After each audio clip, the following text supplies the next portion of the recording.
You're listening to Diasporic music on Black Power 96 with Melinda Francis, Norman Richmond, and Lisa Watson is on the buttons. And joining us on the line is Dr. Gerald Horne, Morris Professor of African and African American Studies at the University of Houston, regular on this show for decades.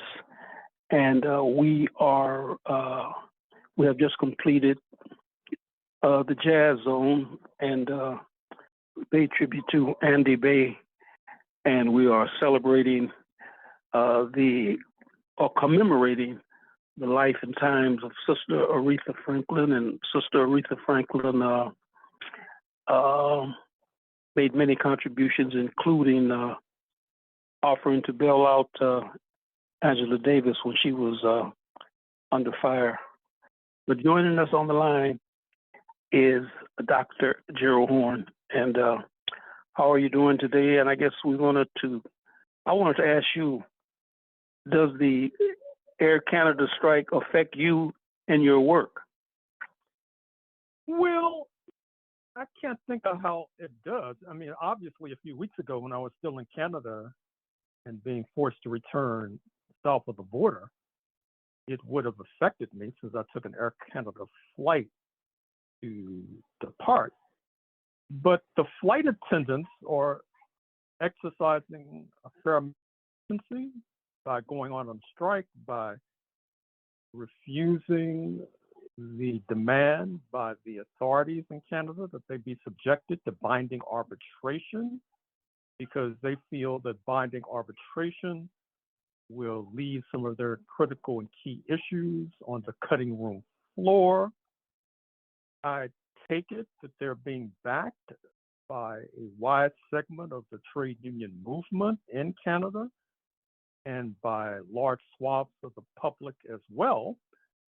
But it's no secret that there are many who are stranded from the maritime provinces heading west to Vancouver and the Northwest Territory. So this is a real crisis for Canada domestically and internally. When I was in Canada, I oftentimes wondered how the nation was able to survive as a single project before the advent of air travel, given the enormous distances between population nodes. I think that we're going to get a kind of an answer with this strike by flight attendants. Could I ask you this question? What is the difference between unionization of workers in Canada and the United States? Well, it's obvious that there's a higher density, to use the technical term, of trade unionism in Canada, north of the border, compared to the United States. It all ties back, I would argue, to the different historical trajectories of the two nations, the fact that slavery was a pillar of the political economy of the United States from the inception. When you have an unpaid sector of the working class that serves as a drag on wages and working conditions, it complicates working class unity. And Canada, for better, I would say, and certainly not for worse, did not have, to the same degree, at least, that level of enslavement. And that has made all the difference. I think that helps to explain as well why First Nations, the indigenous population, have a wider say in Canadian politics than their peers and counterparts south of the border. Now, when I was in Canada, I oftentimes noticed that Canadians did not like me to speak in that vein. They thought that it was complicating their struggles, making the Canadian ruling class look good, which is certainly not my intention. I'm just trying to give an objective and analysis. You're listening to Diasporic music on Black Power 96. I think Melinda had something to ask you, sir. Well, I just wanted to update listeners there, just the details around the strike. The Canadian government did basically rule the workers to go back to work, but they are defying it. They're saying the union is saying that they're going to defy that order. So it's going to be an ongoing issue. So we'll keep people updated.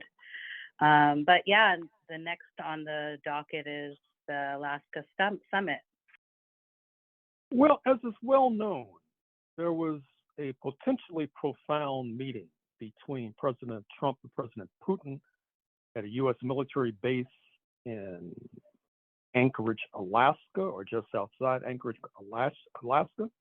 There were historical resonances.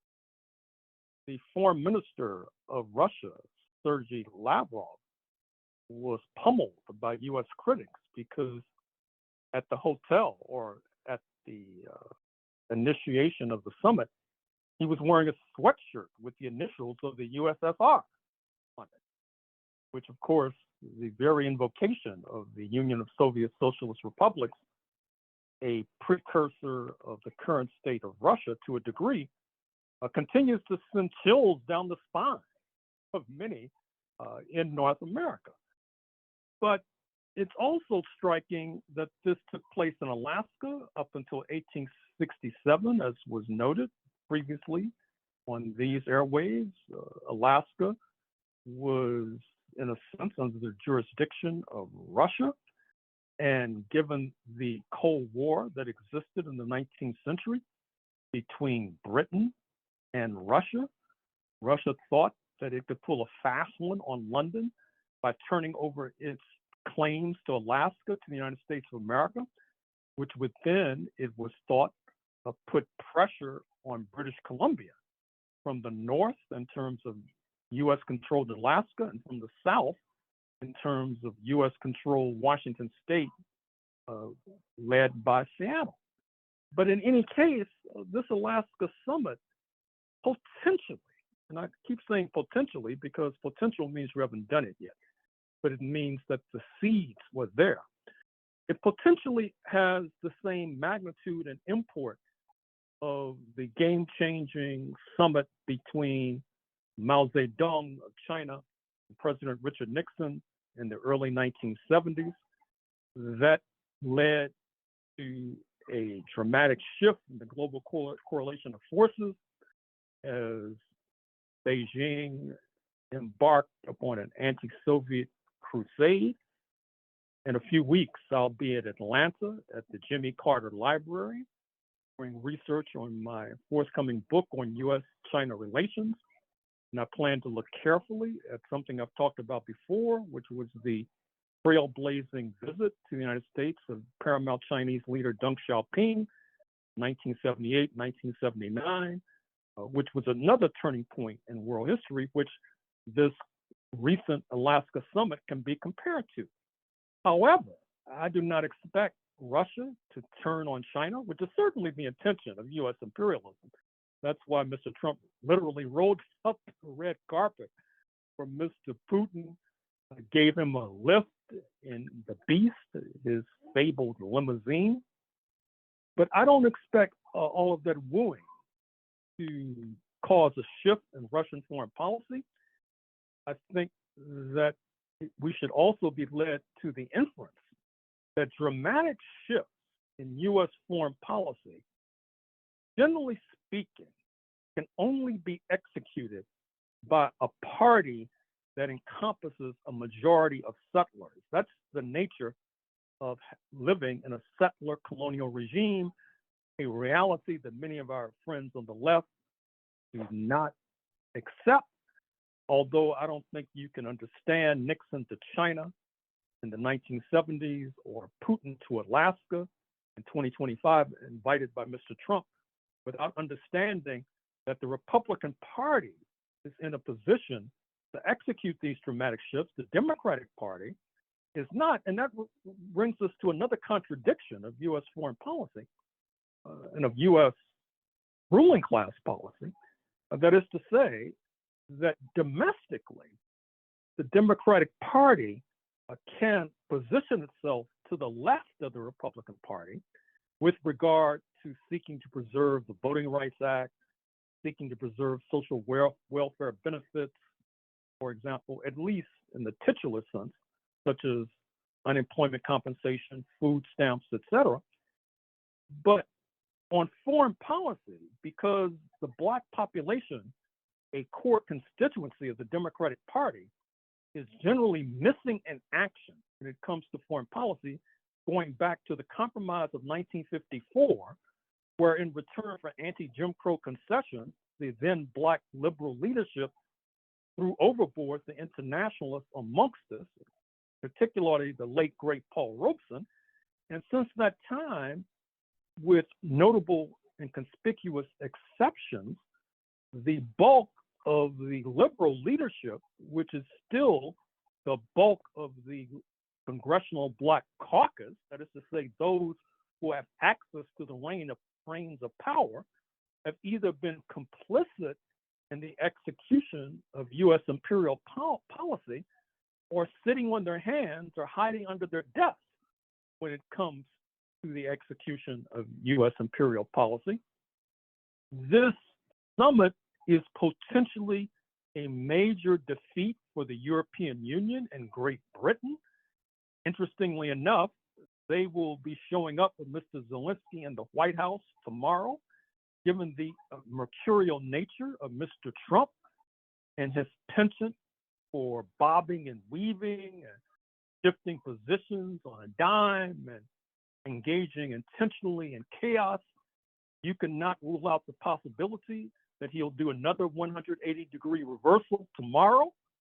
So stay tuned. That's one of the reasons why I keep saying that you can only say potentially the summit was a game changer.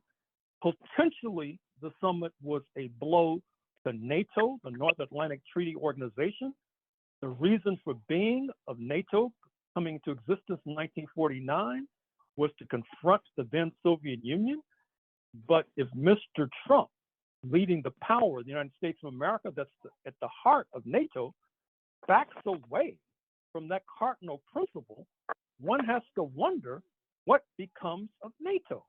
It's unclear if the Europeans, led by France, will be able to continue NATO in the same muscular fashion.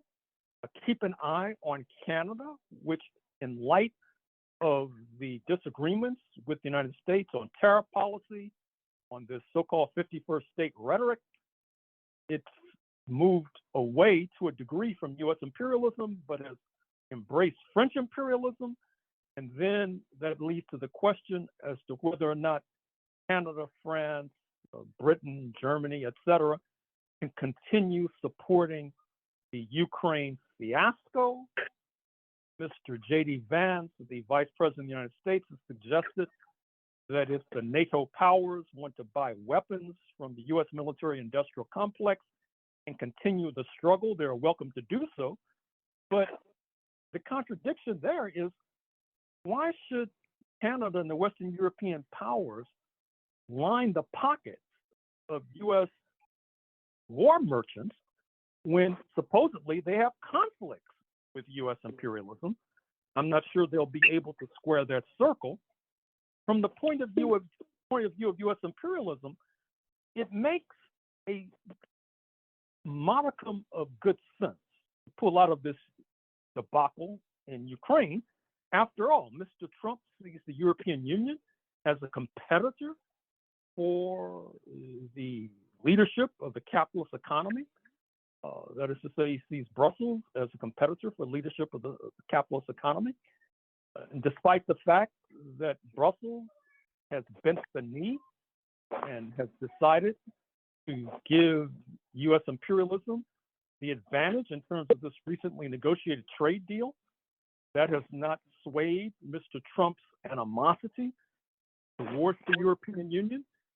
With regard to U.S. imperial strategy, it's also apparent that with this recent deal brokered in Washington a few days ago, bringing to the table Armenia and Azerbaijan under the aegis of U.S. imperialism, Washington may feel that in terms of pressure points against Russia, not to mention Iran, that Armenia and Azerbaijan, former Soviet republics, by the way, have more potential to put pressure on both Russia and Iran than Ukraine does, and at a considerably cheaper price. You should also see this rolling out the red carpet for Mr. Putin as an expression of the overreach of U.S. imperialism, being overstretched. That is to say, many of us expect a resumption of the war between Iran and Israel, given the influence of Zionist billionaires in the White House. Mr. Trump will not be able to resist being dragged into that conflict. And that, of course, will be a major drain on the U.S. coffers. $37 trillion in debt, by the way. In any case, the big enchilada is China. And it's unclear if the GOP wing of the ruling class can continue to pursue the misbegotten policy of the Democratic Party wing of the ruling class, which in a harebrained fashion chose to confront Russia and China simultaneously. Mr. Trump and his minions have apparently decided that it makes better sense to confront China in a laser-like fashion and push to the margins the confrontation with Russia. U.S. imperialism is also trying to bring to heel surviving and remaining members of the BRICS, Brazil, Russia, India, China, South Africa, a trade war, tariff war with Brazil, tariff war with South Africa, a tariff war with India, and then, of course, there's the aforementioned conflict with the European Union. So U.S. imperialism has quite a bit on its plate. It makes sense from the point of view of U.S. imperialism, at least, to reduce tensions with Russia so that there could be a more dedicated focus on China, on the remaining members of the BRICS, and on the European Union, which, of course, will be acting as Mr. Zelensky's bodyguard when he shows up in the Oval Office tomorrow.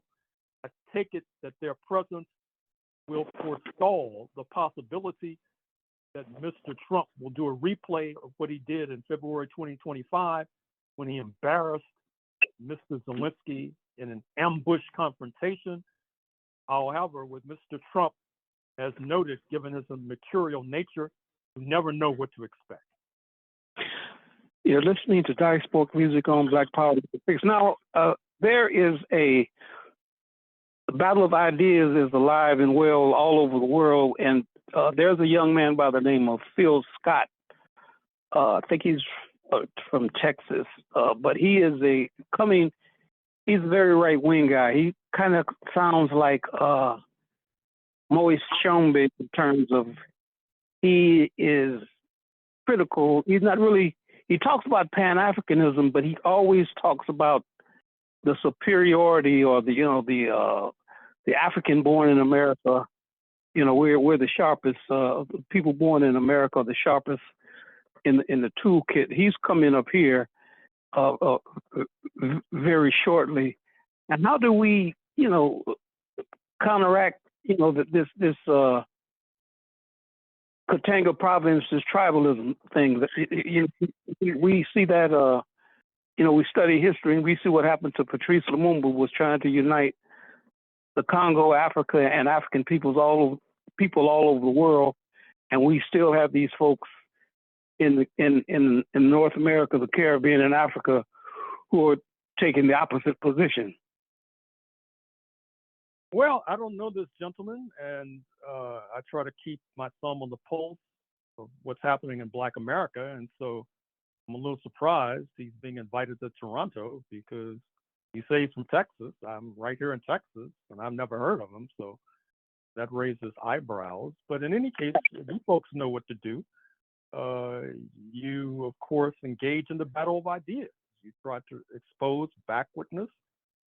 Perhaps your crack journalism team can investigate this person and find out who's paying him, who's supporting him, etc., and bring that news to a wider audience.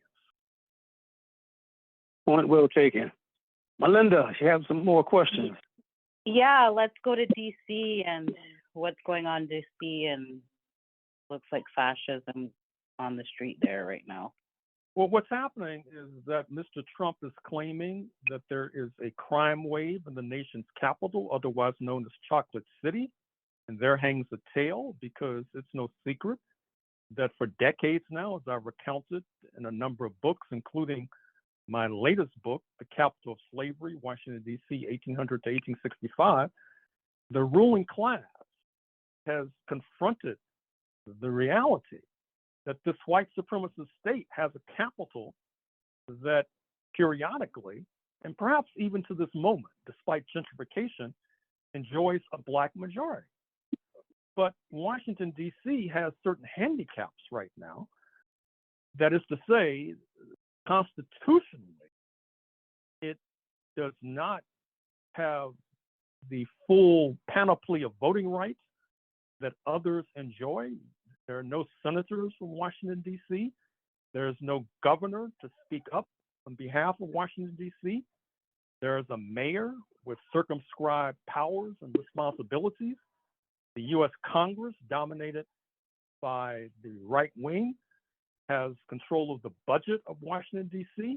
There's a member of the House of Representatives, Congresswoman Holmes Norton, in her late 80s, enfeebled, not unlike many other members of that august body. Matter of fact, the House of Representatives and Congress generally has been referred to as a de facto nursing home.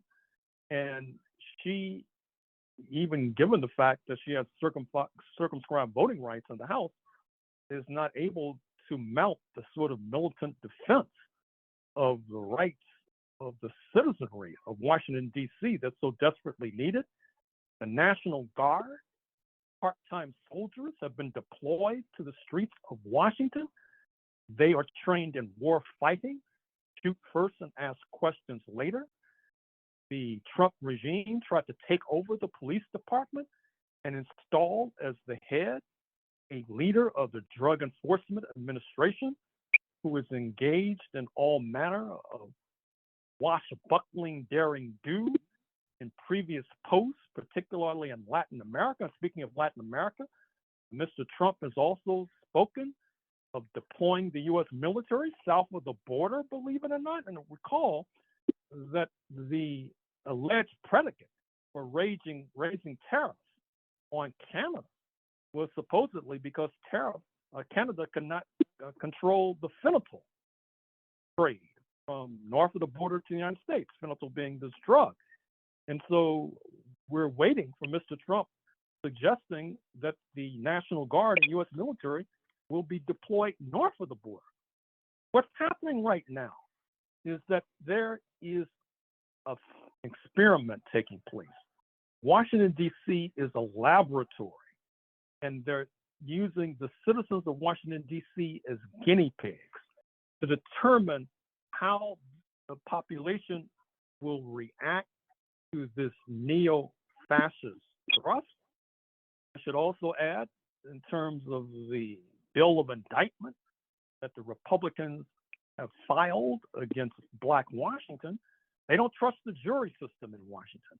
And of course, being the capital city, that means that the miscreants who commit national and federal crimes oftentimes get tried by Black majority juries.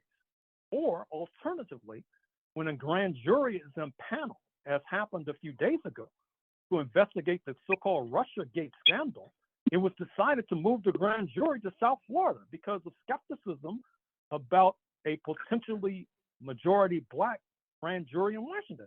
And the New York Times did a fascinating audio series that you can find on their website, which suggests that the ultimate ambition of Mr. Trump is to put Barack Obama and many of his comrades in jail.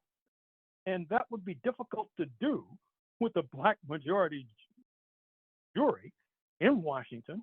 And so there you have it. This dangerous, perilous maneuver by Mr. Trump serves multiple purposes, but be clear, be sure that the ultimate purpose is to have a neo-fascist experiment as a prelude to extending neo-fascism in the first instance to cities that have black mayors, as Mr. Trump has already articulated, Baltimore, Chicago, LA, Los Angeles in the first instance. All cities that have black leadership, right? And some of African American women as well, right? That is correct, including Washington, D.C., under the leadership of Muriel Bowser, who is no left-winger, but that's part of the problem, because the chickens are coming home to roost, to coin a phrase. That is to say, the deal that the black leadership cut with the liberal wing of the ruling class some decades ago in order to ensure a flow of anti-Jim Crow concessions, that deal has expired. And now we find that in black liberal circles, they are not even aware of the advantage of being in Washington, D.C., which is that you have a Cuban intersection in Washington, D.C., you have legations from the African Union, the Caribbean community, many friends, potentially, and allies amongst the 700,000 strong population, but it does not even occur, I'm afraid to say, to our current leadership to knock on those doors, which is one of the reasons why we're in so much hot water right now. I think we are almost running out of time. Dr. Horne, is there anything else you would like to address before we conclude? Well, a book signing for the new DC book, October 10th. We'll be updating the audience sooner rather than later about that taking place in Brooklyn, New York, at Sister's Place on Nostrand in the People's Republic of Brooklyn, the heart. I guess I was about to say Black Brooklyn, but I should amend that to say gentrifying Brooklyn as things stand. And October 17th in Washington, D.C., a site that yet to be determined. And of course, undoubtedly, there will be an overflow crowd in the nation's capital for that event. Stay tuned for details. One final Sankofa bookstore, are they still in existence? Of course they are. And the site may wind up being Sankofa, but we'll see, because we expect an overflow audience, and I'm not sure if Sankofa has the amount of space. It's an issue of a space. Yeah. What's the brother's name? Haile Garima is the brother that we should support in DC, in his bookstore in DC, correct? Correct. Melinda, is there anything else you'd like to add? Oh, thank you, Dr. Horne. And we'll see you in the whirlwind. Let me thank Lisa Watson and Kwame Henry and everybody that has helped on this particular show. And you have any, what are your thoughts, Francis? Yeah, I'm just wishing all our listeners to stay safe, to get to next week, and we will see everybody in the whirlwind next week.